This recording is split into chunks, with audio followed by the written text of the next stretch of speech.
Hey guys, what's up? Bryce here for Wide Open Reviews, and we have another tutorial for you today.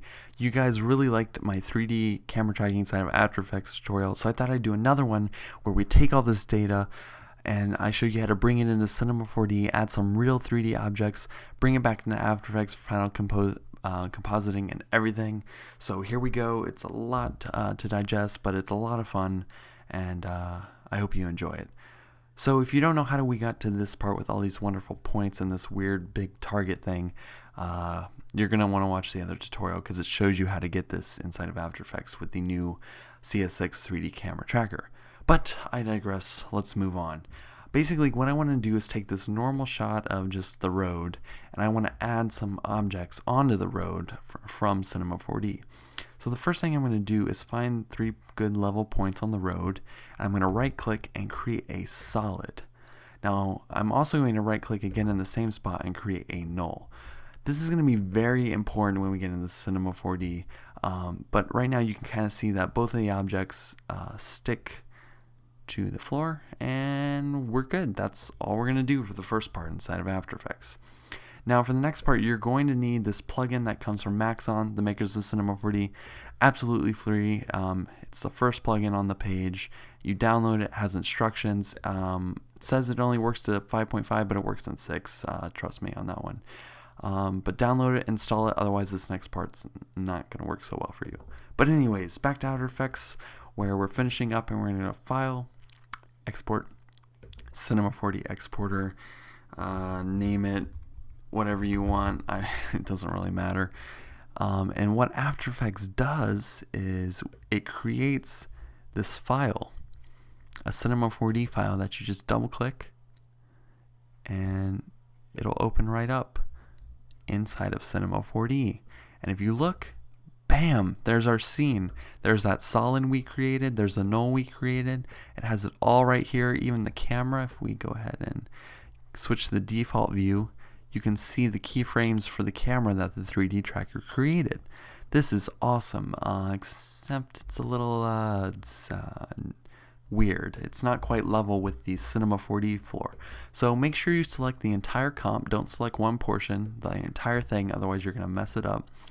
And then just drag it up and try as hard as you can to make it level with the Cinema 4D floor. This is just going to make working on this easier, especially if you have any kind of MoGraph physics that you're going to be doing. This is going to be level and good enough. So now that we have that all set up, I'm going to go ahead and start adding my objects. Now you can really do whatever you want, but first I'm just going to add some text for this tutorial, make it nice and simple, anyone can do, and I'll make it say something more interesting like track. Yeah, that's more interesting, right? Not really.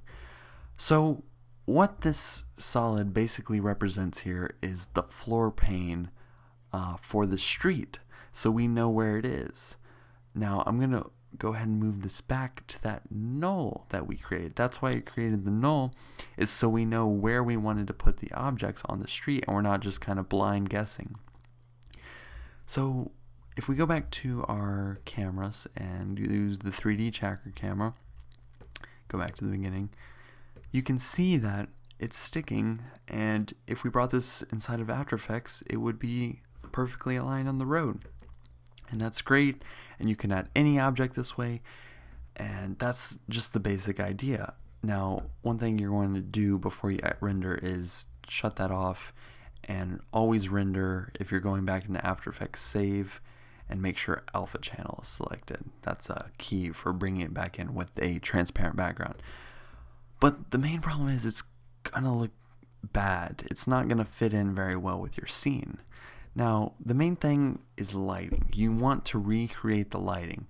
So if we look at our original shot, we have the street, and the shadow from the tree is shining the sun's from the upper left behind us. So if we go back into Cinema 4D, we can create a light, let's say an area light. I'm going to go ahead back to the default camera, and if I swing around, fun.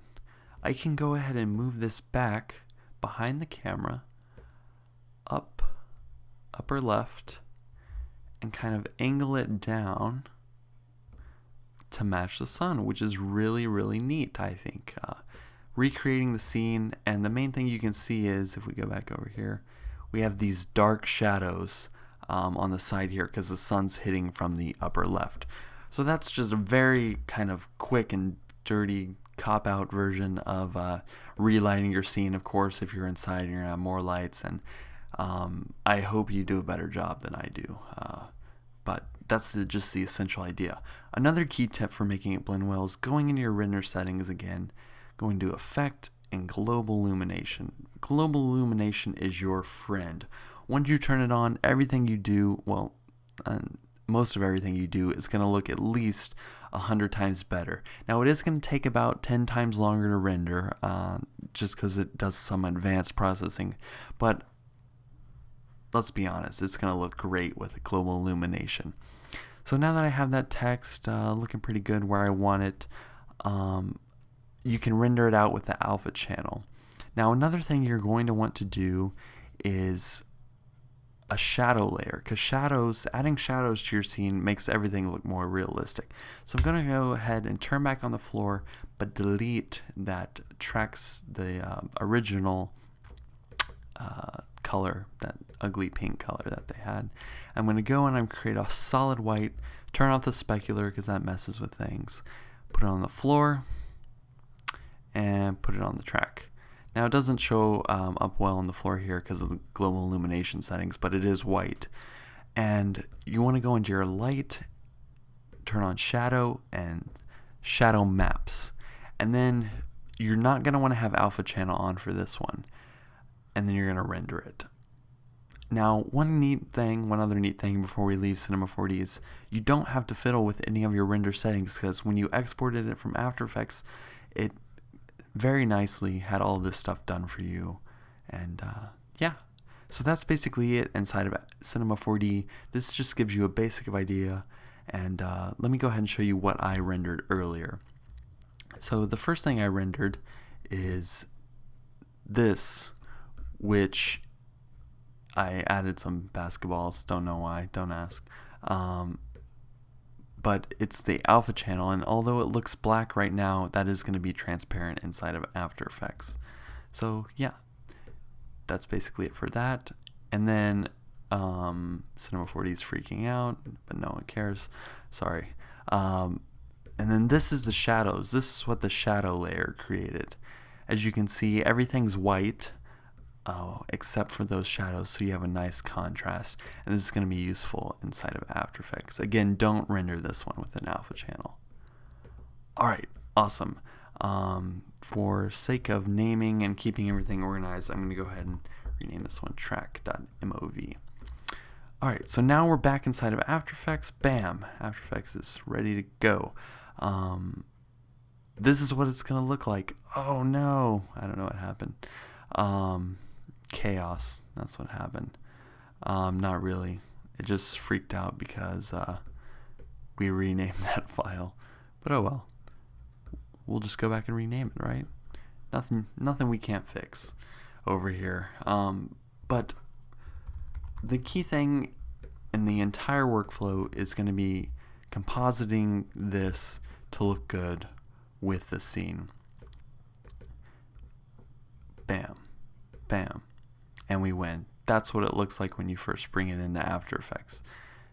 And as you can tell, it doesn't look great. Why is that? Because we haven't applied any other settings to it. So let me go ahead and show you how to blend this in with your scene. So the first thing that I did is I went over here to the effects, and it was actually kind of gray, so I raised the exposure. I added noise, which is a big one. It's very subtle, but it helps a lot. So if I go ahead and zoom in, let me turn this on and off, you can kind of see this slight difference. I don't know how well it shows up on YouTube, but the slight difference of adding the noise because the video was noisy when it came in. And I also added a slight blur, not much, like 0.3, very slight. We don't want it like out of control blurry, but 0.3 is good, and it make sure it's not solid crisp, because that's not how things happen outside the camera. Now, here's where you bring in your shadows. And it's not going to look like that at first. When you first bring it in, it's going to look like this. Now, I already put a mask around it to kind of fit to the road, but you're going to have your white objects all around, and you're going to be like, why is it all white? Well, that's when you come to the mode and you select multiply. And then it's going to blend with your scene very well, and you can see how much better, just flick it on and off, how much better things look with shadows, especially as you can see these shadows that match the tree. So that's another step. And then finally, this may not apply to your scene, but I thought it worked really well here. As you can see, some of these balls towards the end start to go under the tree, and it kind of doesn't look very good when these are the same color as these, and this one's supposed to be under a shadow. So what I did is I came over here, and on this layer, let me just open it up, I turned on the roto brush. I'm lost now, just kidding. I turned on the roto brush and did a kind of a quick, very simple mask around this shadow.